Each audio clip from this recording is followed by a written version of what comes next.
है, जिनके कारण से हम इस बुद्ध शासन में उपसंपदा प्राप्त नहीं बंधन अपने सभी आचार और कल्याण मित्रों के प्रति मंगल कामना करता हूँ। तो हमने पिछली बार प्रयत्न करना चाहिए इसके बारे में जाना था। आज हम जानेंगे नर्क की आग। तो किस किस को नर्क की आग में जाना है? क्या किसी को नर्क की आग का अनुभव लेना है? अगर लेना हो तो आप बिल्कुल बताइए, मैं आपको दे सकता हूँ अनुभव नरक की आग का। है ना, भिन्न भिन्न नरक की आग का अनुभव मैं आपको अवश्य दे सकता हूँ। किसी को लेना हो तो मेरे पास अवश्य है ना। मैं बहुत सौभाग्यशाली महसूस करूंगा आपको नरक की आग महसूस कराते हुए। भिन्न भिन्न तरीके से आपको नरक की आग में महसूस करा सकता हूँ, है ना।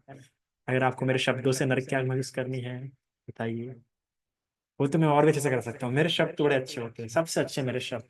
शायद से मंक में सबसे ज्यादा हूँ मैं, मेरे शब्द बड़े बड़े प्यारे होते हैं कि लोगों के कानों से खून निकलना शुरू हो जाता है। इसलिए मैं बहुत डरता हूँ मेरे उससे से, इसी कारण की वजह से। अभी तो बहुत कम है शिष्यों की अनुकंपा, उन्होंने सब अपने आंग पे ले लिया। तो स्वाभाविक और आग और नरक की आग, इसमें क्या अंतर होता है ना। वैसे तो प्रेम की आग के बारे में सबको पता होगा यहाँ पे, है ना। प्रेम की आग में कई सारे लोग यहाँ पे कूदे होंगे, है ना। आग का दरिया है, डूब के जाना है।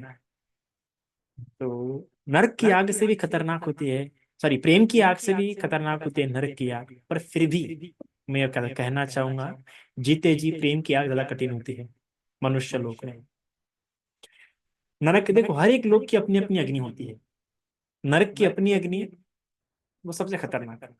मनुष्य की सबसे बड़ी अग्नि ईर्ष्या, पॉजिटिवनेस, ट्रस्ट इशू, ये बड़ी बड़ी बेकार अग्नि है मनुष्य लोक में। बार बार शंका उत्पन्न होना, शक उत्पन्न होना, है ना, ईर्ष्या उत्पन्न हो जाना। द्वेष ज्यादा खतरनाक तो ईर्ष्या है, जलाने में। कैसे द्वेष को आपको एकदम खौला देता है, पर ईर्ष्या जला देता है। बड़ा एकदम, जो मेडिटेशन करके है ना उसको पता है कि कितना घिनौना फील होता है, कितना गंदा फील होता है जब ईर्ष्या की अग्नि हमारे अंदर चलती है। क्योंकि मेरे अंदर कभी चली, इसलिए मुझे पता है। तो बड़ी बेकार, एक बार की द्वेष की तो रुक जाती है। ठीक है, कर्म सिद्धांत के अनुसार द्वेष के रोकना थोड़ा सा आसान है, क्योंकि हम अपने आप को कर्म याद दिला देते हैं, तो द्वेष नहीं रोक सकते हैं। पर ईर्ष्या की अग्नि बड़ा कठिन है, क्योंकि द्वेष थोड़े मोटे पैमाने पे आसानी से पता लग जाता है, ईर्ष्या आसानी से पता नहीं लगती। जबकि देश द्वेष का ही स्वरूप है ईर्ष्या, अभिधम्म के अनुसार, चित्त चैतसिक के अनुसार देश द्वेष का ही स्वरूप है ईर्ष्या। पर द्वेष जल्दी पता लगाया जा सकता है, द्वेष थोड़ा ठोस पैमाना है, ईर्ष्या थोड़ा सा नाजुक पैमाना है ना। मतलब द्वेष मतलब बड़े पत्थर से अपना हाथ, मतलब ये कर देना, डैमेज। और ईर्ष्या मतलब छोटी छोटी सुई से गाड़ करना, टक टक टक टक टक टक टक टक टक। तो द्वेष से ज्यादा हानिकारक ईर्ष्या होती है, क्योंकि ईर्ष्या स्लो पॉइजन है। द्वेष क्या है, पत्थर फेंक के मार दो। और ईर्ष्या क्या है, छोटे छोटे तीर छोड़ते रहो, और ज्यादा खतरनाक होते हैं छोटे छोटे तीर बड़े पत्थर के मुकाबले। इसलिए ईर्ष्या ज्यादा खतरनाक है, ईर्ष्या पहचान में नहीं आती है। ईर्ष्या इंसान को और चालाक बना देती है, और कनिंग बना देती है। द्वेष में शत्रु के रूप में वास करेगा, पर ईर्ष्या मित्र के रूप में वास करती है, याद रखिए। एक्सपीरियंस से कह रहा हूं, आप बीती बता रहा हूं मैं ये बात, कि ईर्ष्या हमेशा मोस्ट ऑफ टाइम मित्र के रूप में ज्यादा वास करती है। और जो शत्रु बन चुका है उसमें ईर्ष्या भी ज्यादा टेंशन की बात नहीं है, द्वेष ज्यादा टेंशन की बात है। शत्रु को द्वेष से डील करना पड़ेगा। जिसको मैं शत्रु मान चुका हूं, तो मुझे शत्रु से डील करना है, मुझे मेरे द्वेष के साथ डील करना है। पर जिसको मैं मित्र मान चुका हूं, और अक्सर ईर्ष्या मित्र ज्यादा होती है शत्रु के मुकाबले, और केवल पता भी नहीं लगता। और इसलिए मैं अक्सर कहता हूं कि देखो, आपका जब ओहदा बढ़ रहा है, चाहे पगार में हो, चाहे पॉपुलरिटी में हो, फेम में हो, काइम में भी हो, प्रेम में भी क्यों ना हो, तो उस समय सबसे ज्यादा जो रिस्क रहता है ना, आपको अपने मित्र से रहता है। हालांकि मैं मित्र की निंदा नहीं कर रहा हूँ, पर ये सत्यता है। ये मानवीय, एक दुष्ट एक जो जिस संसार में रहे उसका स्वभाव है ये। हम किसी इंसान को गलत नहीं कह सकते, पर ये ईर्ष्या का गुण धर्म है। तो इसलिए मनुष्य लोक में तो ईर्ष्या ज्यादा हानिकारक होती है, उसकी आग ज्यादा कठिन होती है, क्योंकि कैसे जलाती है पता भी नहीं लगने देती। पर खैर, इस बात से सावधान हो। An enemy can be, and a friend can be more dangerous than enemy. And friend is always more dangerous than enemy. मित्र हमेशा ज्यादा खतरनाक होता है, याद रखना, शत्रु के मुकाबले। क्योंकि आपको रास्ते से भटकाने वाला मित्र होता है, शत्रु नहीं होता है। शत्रु रास्ते में बाधा उत्पन्न कर सकता है, पर आपको रास्ते से हटा नहीं सकता, आपको रास्ते से भटका नहीं सकता। और मित्र रास्ते से भटकाने का पूरा प्रयास करता है। और इसलिए मित्र के पास में क्या शस्त्र ज्यादा होते हैं इस्तेमाल करने के लिए शत्रु के मुकाबले। शत्रु के पास जितने शस्त्र नहीं होते इस्तेमाल करने के लिए, उससे कई गुना ज्यादा मित्र के पास होते हैं। इसलिए बचना है तो मित्र से बचो। विश्वास करना है तो किस तरह का विश्वास करना भगवान ने सिखाया। जो भगवान की शिक्षा है ना, हमें भगवान की शिक्षा क्या है? अनित्य दुख अनात्म। भगवान की शिक्षा में क्या चैतसिक समझाए गए हैं। भगवान ने द्वेष का धर्म समझाया है, ईर्षा का धर्म समझाया है। जो भी अकुशल चैतसिक को अच्छे प्रकार से पढ़ लो। फिलहाल तो मैं नहीं पढ़ा रहा अभी धम्मा, पर फिर भी कहूंगा अकुशल चैतसिक को अच्छे से पढ़ लो। और वो अकुशल चैतसिक जो हर अकुशल चित्त में उत्पन्न होते, बस उन 4 चैतसिक को याद करके रख लो। और याद रखो कि अभी इसमें अकुशल चित्त उत्पन्न हुआ है ना, तो ये चारों चैतसिक अभी इसमें मौजूद होंगे। और ये चारों चैतसिक हर उस अकुशल चित्त में उत्पन्न होते हैं। तब आपको समझ जाएगा कि मित्रता क्या होती है, मित्र धर्म क्या होता है। हम किसी इंसान को मित्र नहीं मान सकते, हम मित्र धर्म कह सकते हैं। मित्र धर्म पर मित्र नहीं। इस बात पे बहुत अच्छी प्रकार से सोचो। मुझे एक उपासिका ने बीच में, मैंने अपने स्टेटस में लिखा था, तो एक उपासिका बड़ा कौतूहल हुआ और उन्होंने मुझसे पूछा पर्सनल मैसेज करके। मैंने लिखा था, क्या लिखा था जरा मैं पढ़ लेता हूँ, मुझे भी याद नहीं है ना।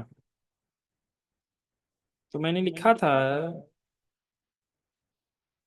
और थोड़ा सा मैं डिप्लोमेट बोलने थोड़ा सा एक्सपर्ट हूँ, तो फ्रेंड की फोटो रख के ही, फ्रेंड के साथ फोटो रख के ही मैंने ये लिखा।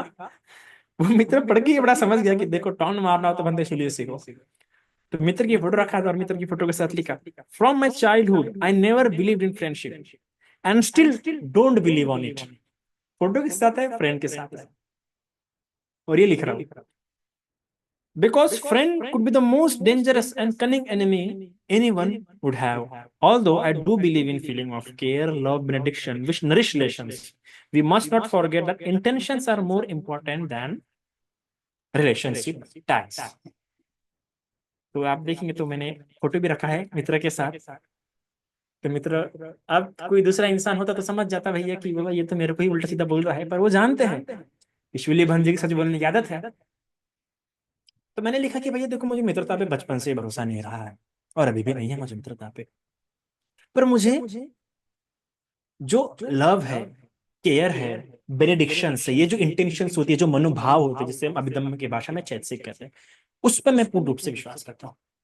पूरे अभिधम्म के अनुसार मैंने वो लिखा था, कोट में वो कैप्शन लिखा था मैंने, अभिधम्म के हिसाब से लिखा पूरा, कि भैया मुझे रिश्तों में बिल्कुल भी, मतलब विशेषतः मित्रता के रिश्तों में तो मुझे बिल्कुल भी विश्वास है नहीं, और अभी भी नहीं है, कल भी नहीं था, और आज भी नहीं है, और शायद से आगे भी नहीं होगा।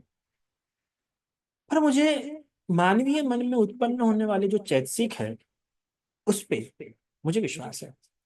क्योंकि मुझे पता है व्यक्ति का स्वभाव कैसा भी क्यों ना हो, कितना भी कंजूस व्यक्ति हो, कितना भी द्वेष बुद्धि का व्यक्ति हो, कितना भी स्नेह वाला व्यक्ति हो, पर अगर उसमें उस क्षण कोई चैतसिक उत्पन्न होता है, तो वो किस तरह का व्यक्ति, वो इंपॉर्टेंट नहीं है। उस समय जो चैतसिक उसके मन में उत्पन्न हुआ है, वो व्यक्ति है, और वो चैतसिक द्वारा ही वो कृत्य होने वाला है। उस समय में मैत्री का चैतसिक उत्पन्न हुआ है, तो उसका कृत्य मैत्री युक्त होने वाला है, भले ही वो कितना भी द्वेष बुद्धि वाला क्यों ना हो। अगर उस समय उसमें करुणा, आप देखते यक्षिणी, ये कथा धम्मपद में आप लोगों ने बहुत बहुत भंते लोग सुनाते हैं नॉर्मली, कि कैसे दो सौतन है ना, जन्मों जन्मों के लिए एक दूसरे के पीछे गिर गए। कभी ये यक्षिणी बन के पैदा होंगी, तो कभी वो यक्षिणी बन के पैदा होंगी, फिर किस जन्म में वो यक्षिणी बन के पैदा होंगी, फिर किस जन्म में वो यक्षिणी। जब वो दुष्ट बन के पैदा होंगी तो इसके बच्चे को खाएंगे, और जब ये दुष्ट बन के पैदा होंगी तो वो उसके बच्चे को खाएंगे। जन्मों जन्म चलता रहा वो। देखो, पर एक समय जब भगवान का समय आ गया, और वो अपना बच्चा लेके, क्योंकि वो यक्षिणी इसके पीछे पड़ी थी, इस बार वो यक्षिणी बनी मस्त।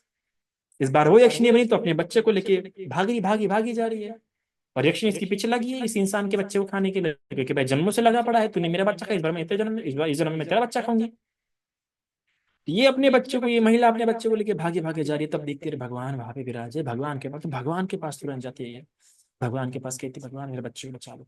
यक्षिणी भगवान के प्रताप से अंदर आ नहीं पाई, तब भगवान यक्षिणी के बुलंद बुलाते कि अंदर आ, तब पूरी कथा सुनते हैं, और तब भगवान कहते हैं कि इस यक्षिणी को अपना बच्चा लो।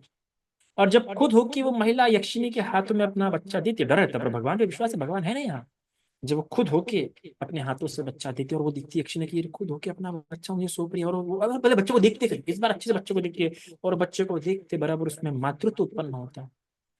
तो वो यक्षिणी जिनका स्वभाव ही होता है क्रोधमय, उनने कुशल धर्म आसन से उत्पन्न होते नहीं है, पर जब कुशल धर्म उत्पन्न हुआ तो उसने बच्चे का प्यारे से बच्चे का माथा चूमा और उसको वापस दे दिया। तो जो यक्षिणी जो मारने के लिए मशहूर है, जो खाने के लिए मशहूर है, इंसानों को खाने के लिए मशहूर होते हैं, उनमें भी जब कुशल चैतसिक, भले उनका स्वभाव कैसे भी होगा, पर उस समय उनमें कुशल चैतसिक उत्पन्न हुआ है, इसलिए उसने वही धर्म। तो इसलिए मैंने कहा था अपने इस पोस्ट में कि व्यक्ति कैसा हो, कई बार वो मैटर नहीं करता है, व्यक्ति में कौन सा चैतसिक उत्पन्न हुआ है। इसलिए मैं कहता हूँ कि व्यक्ति से मित्रता करने से ज्यादा अच्छा आप वो देखो कि इस क्षण इसके मन में कौन सा चैतसिक है। अगर अभी धम्म की प्रैक्टिस कर रहे हो तो आपको प्रैक्टिकली इस प्रकार से देखता आना चाहिए, तो कुछ अच्छा है। तो धीरे धीरे करके आपकी जो सर्किट से जो प्रोसेस है वो क्या होते जाएंगे, आपके चेंज होते जाएंगे।